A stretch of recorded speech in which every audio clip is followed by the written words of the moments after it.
गया कि यूएई में होने वाले कुल जराइम में से 50% जराइम में पाकिस्तानी मुलव्वस हैं। पाकिस्तान के लिए ये बहुत बड़ी हजीमत है। हत्ता किस तरह से है कि हमारा साथ बैठा मुल्क, हमारा हमसाया, हमारा पड़ोसी, वो इस तरह की रिपोर्ट्स का बड़े पैमाने पर मजाक उड़ा रहा है। एक तो कहते हैं ना कि हम पहले ही मरे हुए, मरे को मारे शामदा। सऊदी अरब ने मुतालिबा किया है कि भिखारी, बीमार लोग और गैर हुनरमंद अफराद को हमारे पास ना भेजें। ब्रीफिंग के दौरान सऊदी अरब की जानिब से 92 नर्सें डिग्रियां न होने के बायस वापस भिजवाए जाने का इंकशाफ हुआ। हमने तुर्की में देखा है गेट आउट पाकिस्तान, फिर दुबई में देखा है गेट आउट पाकिस्तान, सऊदीया वाले भी इनको निकाल रहे हैं, भारत में तो वैसे ही ये लोग बैन है। सो पीछे कौन सी कंट्री रह गई? अब ग्रीस रह गया था, उसमें से भी इनको निकाल। दुबई हुक्काम हमसे कह रहे हैं कि 16 लाख का कोटा था, लेकिन अब 18 लाख पर आ गए हैं। कुछ लोग 1 साल के मुआहदे पर मलेशिया गए और वहीं रुक गए और फिर जेल चले गए।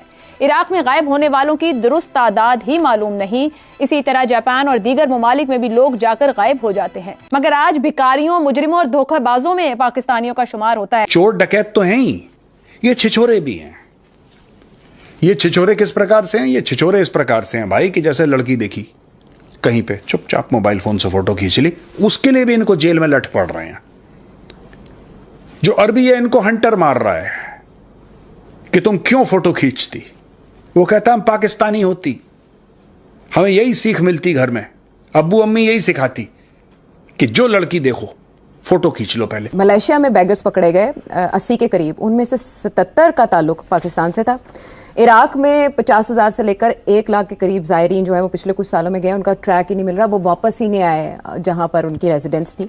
इसके अलावा यूएई ने भी कहा है कि आप अल्लाह का वास्ता है, आप यहां पर हुनरमंद अफराद भेजें। आप जो भेजते हैं वो हुनरमंद भी नहीं होते और दूसरा वो जराइम पेशा होते हैं, जेब कतरे बन जाते हैं।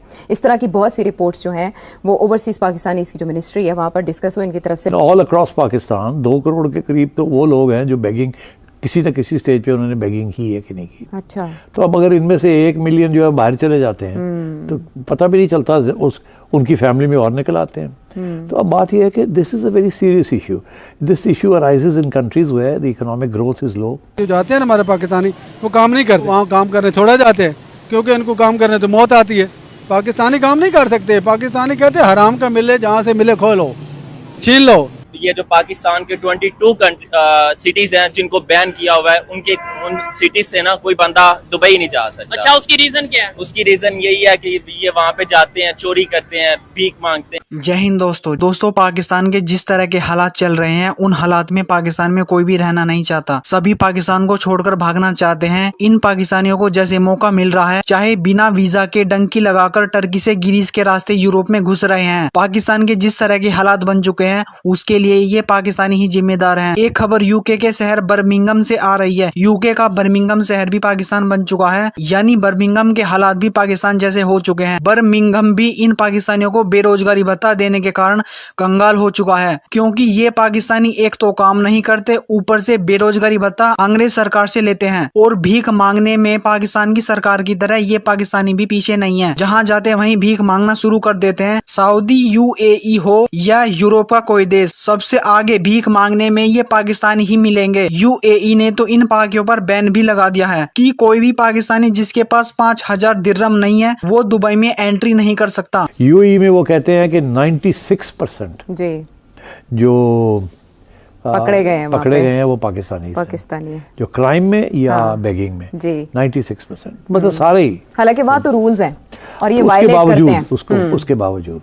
और बहुत बड़े वहाँ एमिरेट्स के अंदर महाज बन रहा है अगेंस्ट पाकिस्तानी। खाड़ी देशों ने एक बार फिर कहा है कि पाकिस्तान भिखारियों का सप्लायर बन गया है।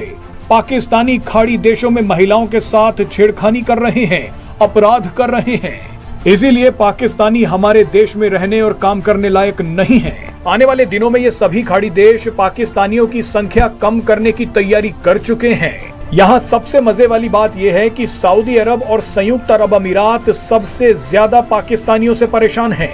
यही वो देश है जो इजराइल का समर्थन भी करते दिखाई देते हैं। सऊदी अरब और संयुक्त अरब अमीरात ने खुलेआम कभी भी फिलिस्तीन का समर्थन नहीं किया है। अब ऐसा लग रहा है कि इजराइल के खिलाफ पाकिस्तान की धमकी उसी पर भारी पड़ गई है। सऊदी अरब और संयुक्त अरब अमीरात को पाकिस्तान की ये हरकत पसंद नहीं आई है। क्या वजह है कि अब हम पाकिस्तान में तो जो हमारी एक्टिविटीज हैं वो हैं, दूसरे कंट्रीज में जाके, खासतौर पे इस्लामिक कंट्रीज में जाके अगर हम भीख मांगेंगे, अगर लेट्स सपोज कोई चोरी करेगा, अगर कोई इलीगल एक्टिविटीज में इन्वॉल्व होगा, अगर कोई स्मगलिंग करेगा, तो क्या उसे पाकिस्तान का इमेज खराब नहीं होता? क्या उसे पाकिस्तान को यही गल्फ कंट्रीज, यही सऊदी अरेबिया, यही यूएई हमें वीजे देने बंद कर देगा, हमें वहां पे जॉब्स देनी बंद कर देगा? और दूसरी साइड पे अगर इंडियंस की बात करें तो इंडिया को, वहां पे इंडिया के लोगों को बहुत ज्यादा प्रेफर किया जा रहा है। उसकी वजह है उनकी एजुकेशन, उसकी वजह है उनकी जॉब के साथ सिंसेरिटी। यहाँ बगैर पासपोर्ट के, बगैर उसके जहाजों पे चढ़ा के बेच दिया जाता है। इस ह्यूमन स्मगलिंग में पाकिस्तान के सरकारी मुलाजिम भी शामिल हैं, पाकिस्तान के बहुत से सियासतदान भी शामिल हैं। जब लोग आते हैं तो इनके पासपोर्ट क्यों नहीं बंद किए जाते? पाकिस्तान आने के बाद इनको सजा क्यों नहीं दी जाती? लेजिस्लेशन क्यों नहीं की जा रही कि गैर मुल्क वहाँ मुकाबला हो रहा है कि कौन कितने ज्यादा बंदे बाहर भेज सकता है और कौन कितना ज्यादा इस मामले में कमा सकता है। अब जब भी कोई क्राइम होती है जिसका तल्लुक, क्राइम का तल्लुक कोई इस्लाम वगैरह के साथ है या मज़हब के साथ है, तो सबसे बड़ा शक ये पड़ता है कि ये पाकिस्तानी ना हो, बिकॉज वो पाकिस्तानी हर जगह पे ज़्यादा मिलिटेंसी शो कर रहे हैं जी। तो ये इस्लामी फोबिया जो हो रहा है यूरोप में, जिसकी वजह से वहाँ गवर्नमेंट्स तब्दील हो रही हैं, इलेक्शन रिजल्ट्स चेंज हो रहे हैं, राइट विंग आ रही है अंदर इनटू पावर, उनका सबसे बड़ा जो है वो यही इस्लामी फोबिया है। सीधी सी बात है, हम काम चोर लोग हैं, हमारा गुजारा कि हम कहते हैं कि यार मुफ्त की रोटी मिल जाए, मुफ्त के पैसे मिल जाए, करप्शन के पैसे मिल जाए, आराम से हम खाते रहें, अगले 2-4 नस्लें भी खाते रहें। छोड़ो पाकिस्तान को बेचो और चलो अमेरिका, चलो लंदन में जाकर बैठ जाओ, एयरपोर्ट भेज दो, रेलवे भेज दो, PIA भेज दो, जो सब कुछ रोड भेज दो, सब कुछ भेज दो, गंदम भेज दो, सब कुछ भेज दो, लेकिन ये कि डॉलर लो, बर्बाद, चले जाओ। 20,000 जो हैं वो पाकिस्तानी सऊदी अरब और UAE में हैं जेलों में, और इनमें से 20,000 जेलों में। अगर आप UAE में देखें तो तकरीबन 20 लाख पाकिस्तानी काम करते हैं, और सऊदी अरब में देखें तो 30 लाख पाकिस्तानी काम करते हैं। और अगर इन 20,000 का परसेंटेज बनाएं तो ये आधे फीसद से कम बनते हैं। तो मतलब क्या हुआ कि 50% जराइम पेशा अफराद पाकिस्तानी हैं, लेकिन जो पाकिस्तानी वहां काम करते हैं उनका ये आधे फीसद से भी कम है। तो सवाल ये है कि ये आधे फीसद से कम जो 50 लाख लोगों की रोजी को मुश्किल में डाले हुए हैं, जो पाकिस्तान की एक्सपोर्ट से ज्यादा बड़ी इनकम को मुश्किल में डाले हुए हैं। आप देखिए इन मुल्कों से जो पाकिस्तान को पैसे मिलते हैं, जो रेमिटेंसेस आती हैं, वो पाकिस्तानी की इंपोर्ट से भी ज्यादा हैं। अगर रेमिटेंसेस कंप्रोमाइज हो जाएं तो पाकिस्तान तो 1 महीने में दिवालिया हो जाए। इन लोगों की कितनी बड़ी कंट्रीब्यूशन है, इन 50 लाख की, और ये चंद हजार बदमाश जराइम पेशा लोग इन 50 लाख मेहनती लोगों को और 25 करोड़ पाकिस्तानियों को बड़ी मुश्किल में डाले हुए। ज़हन में रखिएगा कि गुज़श्ता 50 साल में अगर गरीब गुर्बत से निकला है तो वो पाकिस्तानी हुक्मरान की वजह से नहीं निकला है, वो अरबी हुक्मरान की वजह से निकला है, जिसने अपने मुल्क में आधे करोड़ लोगों को आकर मजदूरी करने की इजाजत दी है।